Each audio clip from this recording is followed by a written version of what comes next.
What's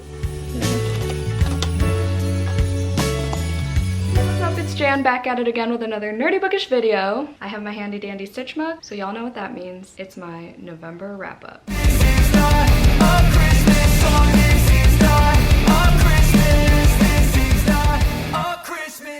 So welcome to Vlogmas day whatever. Hoping this goes up before the 10th day of Vlogmas or on the 10th day of Vlogmas. We'll see. If you're new here, hi, nice to meet you. I do my wrap-ups in the form of the reread, rewrite, burn tag. I started doing that in January of 2021 and I never looked back. So basically it's fuck, marry, kill, but make it bookish. I have all the books that I read on little slips of paper in this mug and I pull out 3 at a time and I decide whether I'd want to reread, rewrite, or burn them. I actually remembered to pull the books this time. Pat on the back for me. I always start my wrap-ups with my recap for the month. Sorry if my energy is lower than usual today. I have only eaten a bagel this entire day and it just hit 8 o'clock actually at night. So your girl's struggling, but we're gonna push through. Number of books. I read 22 books this month. So we're gonna have 7 rounds of this reread, rewrite, burn, and then 1 wild card. This was one of my better reading months. I had a lot of 4 and 5 stars, so that's exciting. I do calculate physical pages I read because audiobooks are too complicated. Not that I don't count them, they do count as reading. Audiobooks are books too. It's easier to keep track of physical pages and I try to read 100 physical pages a day. I did very badly this month with that, but I balanced it out because some days I would read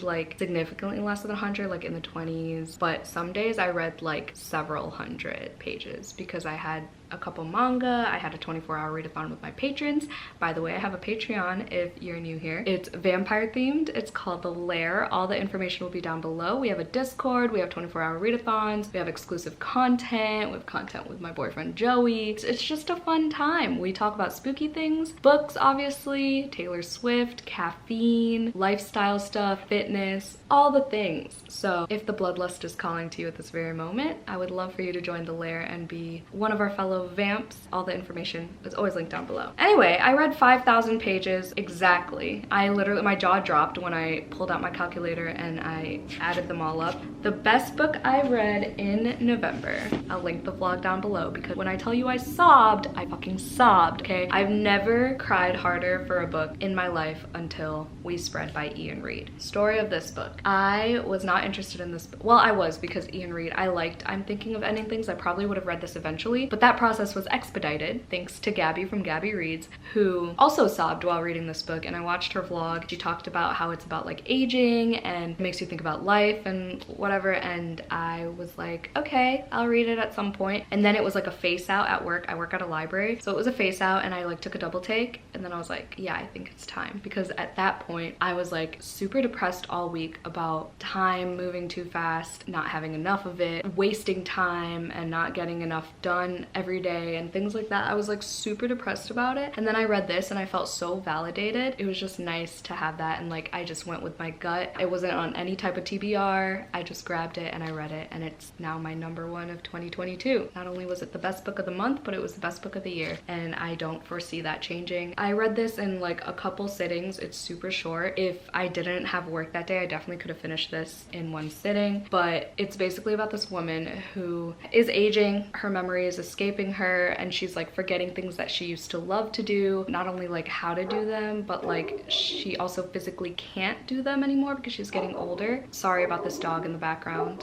but I'm gonna keep talking anyway. And she talked about how she used to love dancing and also reading, and then that's the part that made me sob the hardest, is because thinking about not being able to read anymore, that just scares the crap out of me. This whole thing is so eye-opening, and it makes you not want to take anything for granted. I would reread this. I got this from the library and then I bought it 100 pages in. I started crying on page 6. I didn't stop until 100 pages later. It is insane how much this book has impacted my life. I recommend it to everyone. Just read it.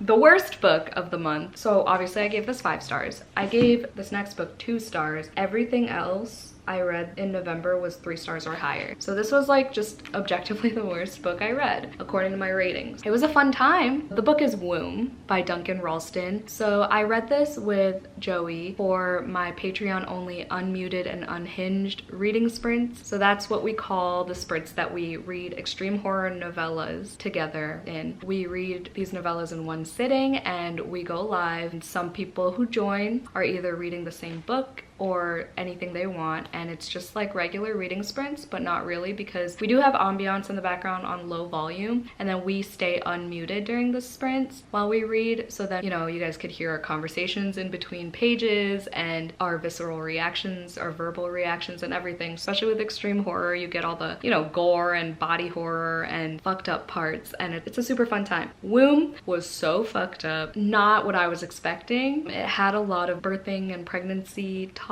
which is the main reason I hated it, but like the scare factor, the creep factor, not even the creep factor, the repulsion factor is definitely there. There's a lot of body horror, as you can imagine. So it did its job. I just didn't like said job.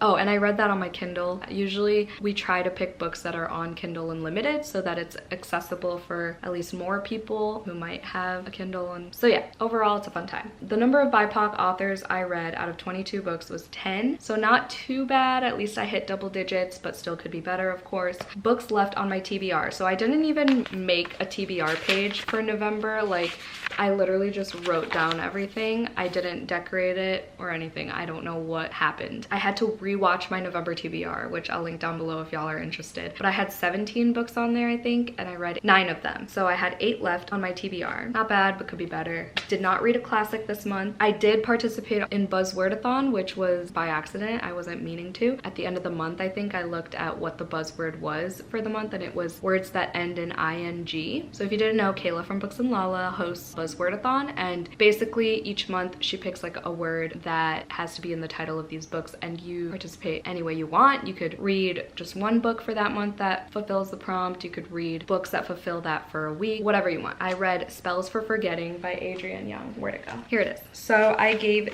this one 4 stars, I believe. I read Fable by Adrienne Young and I wasn't into it. I think I gave that one 2 stars actually, and I'm pretty sure I got rid of it. This is about a small town that has witchy vibes. There's this family, this messy family, and there are all these like dark secrets going on. It gets confusing at times, and especially at the beginning when you're getting accustomed to it, but the writing, you get sucked in because of the writing. It's very atmospheric. There's also a second chance romance within this, which was cute. I really like the ending. I like the twist. If you like witchy magical books that associate the magic with nature, you'd love this book. I love this cover. It took me a while to get a grip on who's who, and like it was redundant at times. That's why it's not 5 stars for me, but the writing is really freaking good. I'll definitely be reading more by Adrienne Young despite not liking Fable. Maybe I'll even read the sequel of Fable. Who knows? I probably won't. I did not read a 500+ page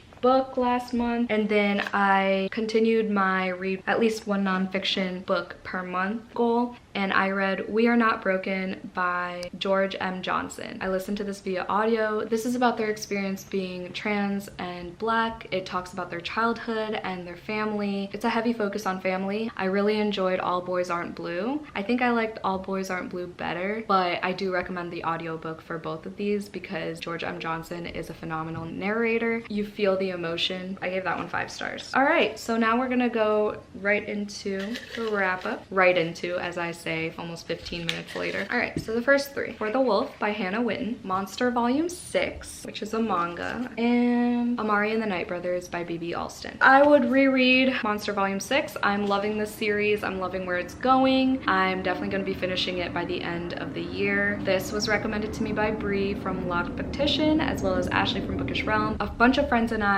started a read-along for this series. I don't know where everyone is in the series, but I am on volume 7 now. Yeah, 7, 8, and 9 is for December for me, but with Bree from Bree Cherie Reads, Brandy from Books with Brandy Shanae, Cami from Burrows and Books, Erica from The Broken Spine. Was that it? think that's it. Obviously, I can't really talk much about what's going on, but just know that there's a lot going on, and it's a thriller set in Germany, and there's this Japanese doctor who's accused of murder, and then there's all these twists and turns about like not only medical stuff, but then there's this kid who goes by different names, and there's like all these twists and turns, and I highly recommend it. So that's pretty much what I'm gonna say about the other 2 volumes in this wrap up as well. I read 4, 5, and 6 this month, so just know those are my feelings for pretty much all 3. I know one of them has a cliffhanger, but I don't remember which one. This is what happens when I actually read series, right? So yeah, I would reread this. Oh, I'm gonna get so much shit for this, but I'm gonna rewrite For the Wolf, and I would burn Amari.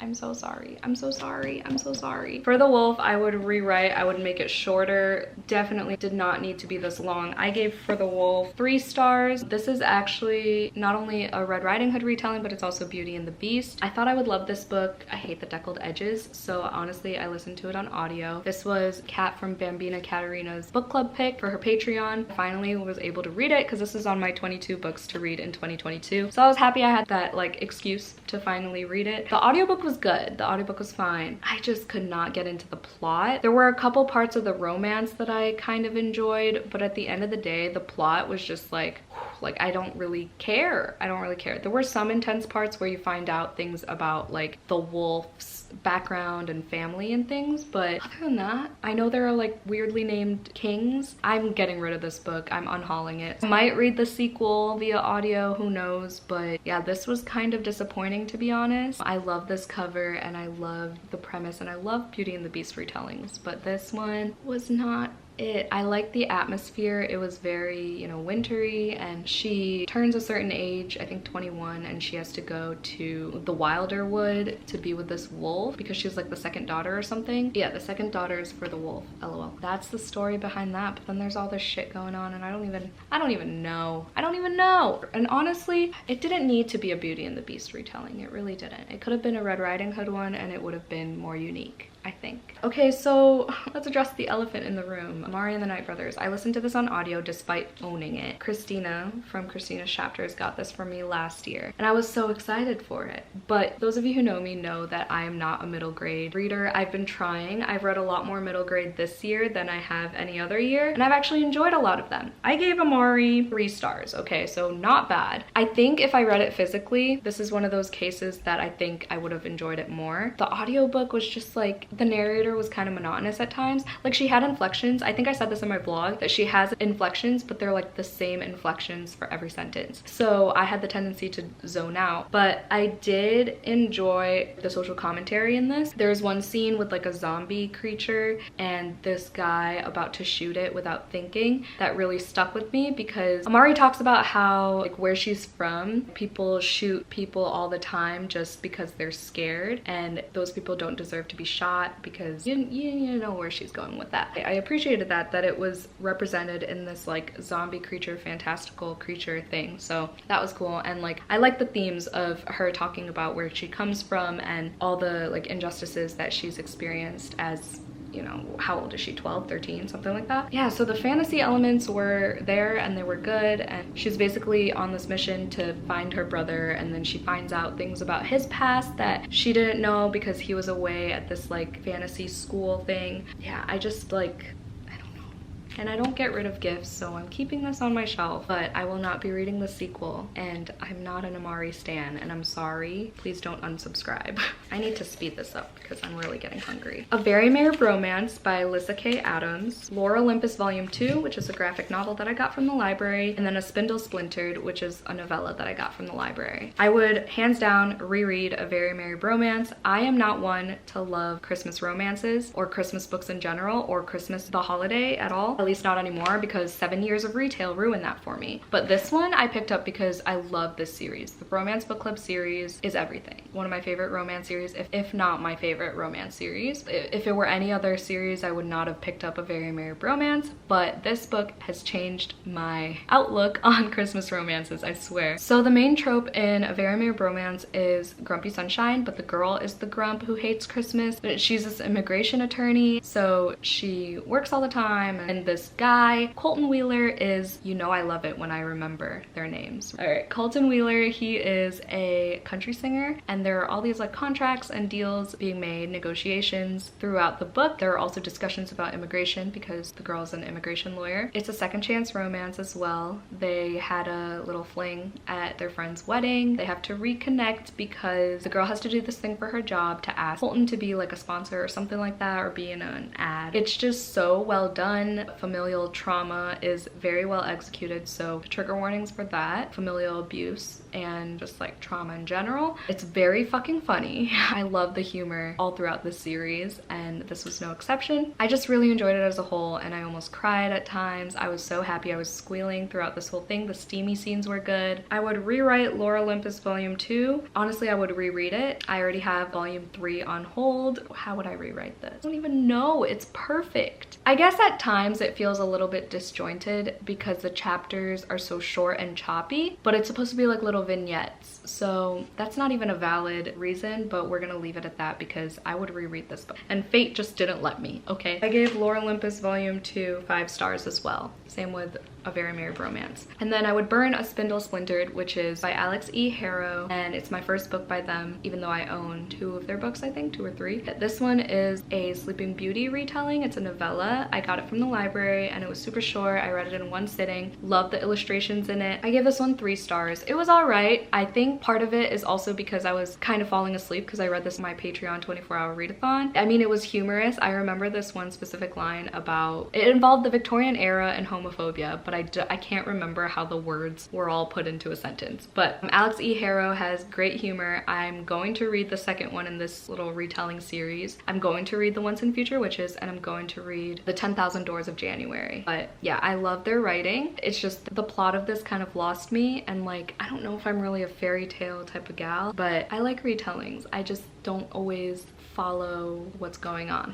Next 3, We Spread by Ian Reid, Someday Maybe by Onyi Nwabineli, Spells for Forgetting by Adrienne Young. Reread We Spread, obviously, 5 stars. This one's so hard. Oh, I would rewrite this because my most hated trope is in it and it became a huge part of the story, so I would omit that and change that, which leaves me to burn this. It just sucks because the other 2 were so good. So both of these were 4 stars, but this would have been 5 if that one thing weren't in there. This one, I guess it just took me so long to get into, but I love the twist and I love the ending, but boy did Adrienne Young make me work for it. So I don't foresee myself rereading this anytime soon anyway. It's just there. I would recommend it to specific people who ask for certain things like nature, magic, and witchiness and stuff like that. I'm okay with burning this, actually. I'm okay with it.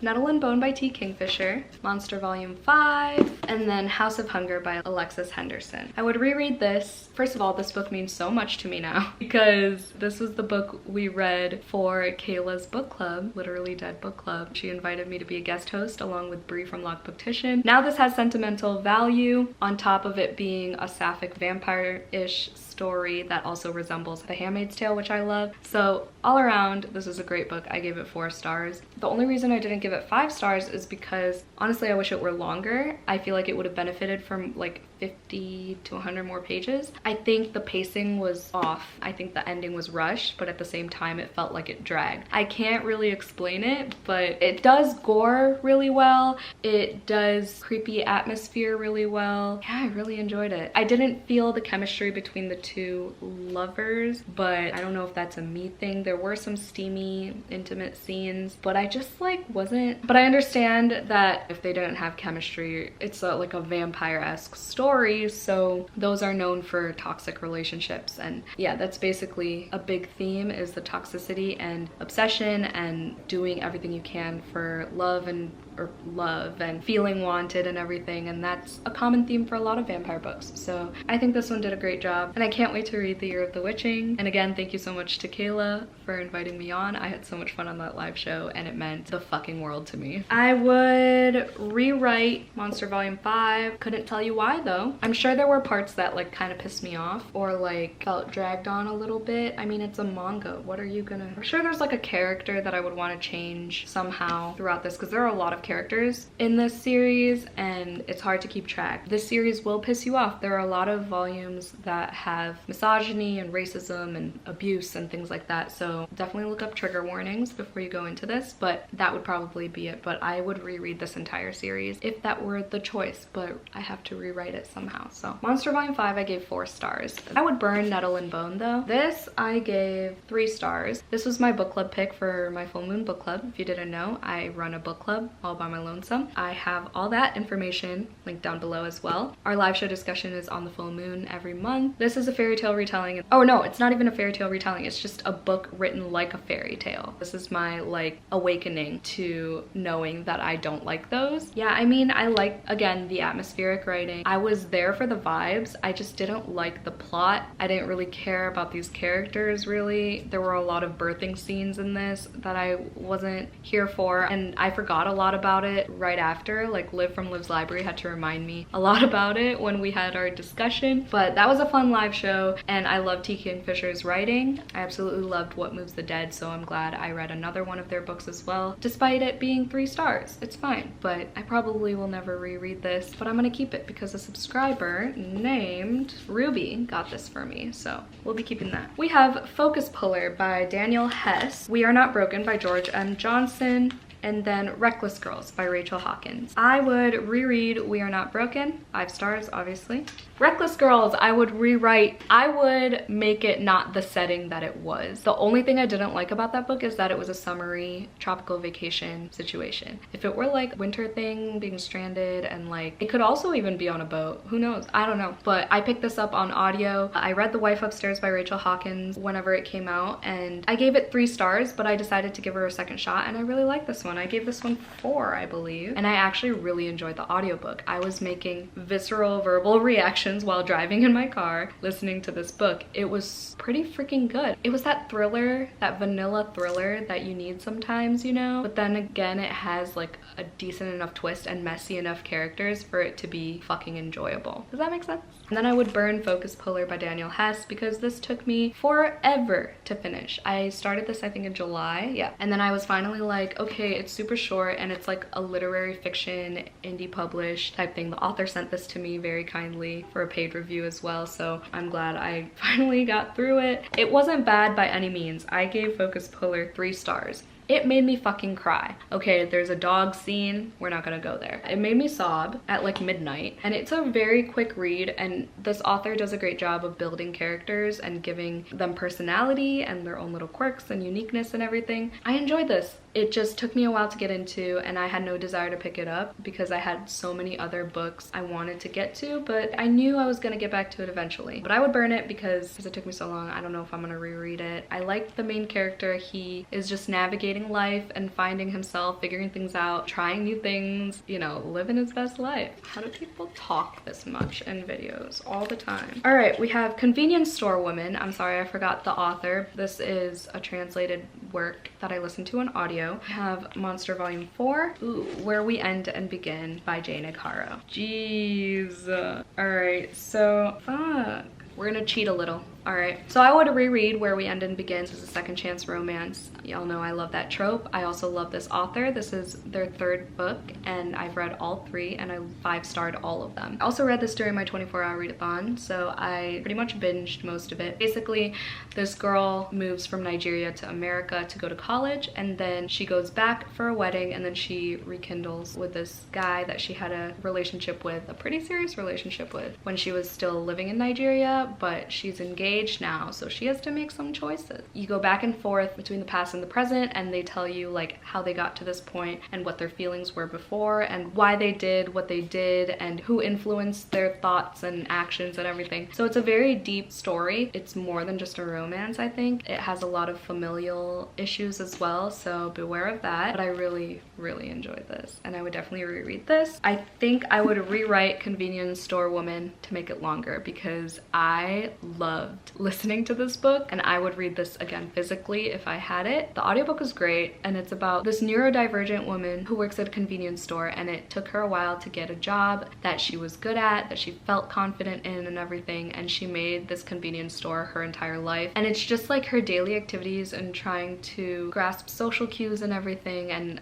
talk to new people and learn new things at this convenience store. And it was just so wholesome, and she talks about all her like behavioral issues when she was younger. There was this one hilarious part and I loved it, but I would rewrite it to make it longer. I know that's the cheating part of this situation, but it was super short. I think it was like a 3 or 4 hour audiobook, and then I sped it up too, so it didn't take me long at all. Okay, I don't know why, but I would burn volume 4. It's just the lowest rating on this, and I gave it a 4 stars as opposed to the 5-star ratings of the other two. I do think this one took me a little bit longer to read. I think this took me like 2 full days or something. There is a creepy part, like as you can tell from this little girl on the cover. That's creepy. Oh, there's the nudity. Yeah, I don't know. The only reason I'd burn this is because I kind of have to in this scenario, but like I said, I would reread the whole series. Sorry that's like not helpful whatsoever, but like I said, that's what happens when I read series. I don't remember which is which. So now we have Womb by Duncan Ralston. We have One Italian Summer by Rebecca Searle, and then Daphne by Josh Mallerman. One was a Kindle book, an audiobook, and then a library book. So I would burn Womb. This was the worst book of the month. I would reread One Italian Summer. This was narrated by Lauren Graham. I really enjoyed it. It was sad because it dealt with her mother's death and her taking the trip to Italy that she and her mom were supposed to go on. And then there was this like kind of magical realism element to it. And then there was this romance that was kind of falling apart. It's like Eat, Pray, Love. I really enjoyed it. I gave One Italian Summer 4 stars. It was just another on the whim type of pick to listen to at work mindlessly. I'm glad I read that. And then I would rewrite Daphne to make the anxiety rep more subtle. I'd take out the basketball elements. I'd make it less redundant, because those are all the things I hated about this book. I gave Daphne 3 stars. Okay, the twist was all right. Joey actually DNF'd this book. I buddy read it with him. I'll link that down below. Some of the parts were, I would say, creative. Like she calls her panic attacks panic attacula. There were some parts that creeped me out personally, because there was like a bathroom scene. This Daphne creature is kind of creepy. You know, she like lurks in the shadows. She's super tall. But like there were so many redundant parts. Like we get it. She wears a jean fucking jacket and she listens to rock music, you know? And the basketball thing I was just not into. And the twist was all right. It wasn't great. It honestly wasn't good. But I think I just enjoyed it because it meant that the book was almost over.